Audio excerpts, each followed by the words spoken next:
વિષ્ણુની માયા એવી છે, કટકટી માયા છે.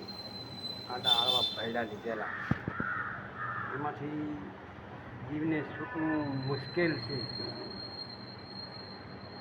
વિષ્ણુ પરમાત્મા છોડાવે ને તો છૂટાય, બાકી કોઈના બાપની સત્તા નથી કે છોડીએ દે. આ એવી વાત છે. વિષ્ણુ પરમાત્મા એમ પણ કહે છે કે જે વ્યક્તિ આસન પર બેસે ને એટલે એ વ્યક્તિ કે મહાન ન કહેવાય, એ સમજી લેવાનું. સજ્જન વ્યક્તિ જો આસન પર બેસી જાય ને તો એ આસન મહાન કહેવાય લાયક છે.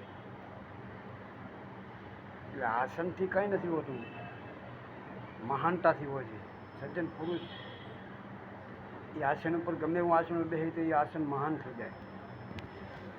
એવા મહાનમાં ગુણ છે એવા. એટલે પરમાત્માની દયા હોય ને તો જ બધી વસ્તુ પ્રાપ્ત થાય છે. ઘમંડી માણસોને એમ કહેવાનું છે કે અમે આમ કરે, અમે તમારું કાંઈ ના આવે, એની દયા હોય તો બધું થાય છે. તો એ કીધું છે ગુરુદેવે, ગુરુની દયા વિના મળે નહીં તને સપને સત્સંગ. કૃપા હોય મારા નાથની તો તને ચડે ભક્તિનો રંગ. એટલે એમને વસ્તુ નથી બની, એની દયા વગર કોઈ વસ્તુ પ્રાપ્ત થવાની નથી.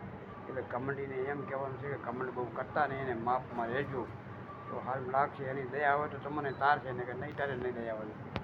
એટલે કર્મ હારા કરો તો ભવિષ્યમાં મેળ આવે. આ જન્મવાળા બધા જન્મમાં કરે રાખો કર્મ વગર કાંઈ નથી.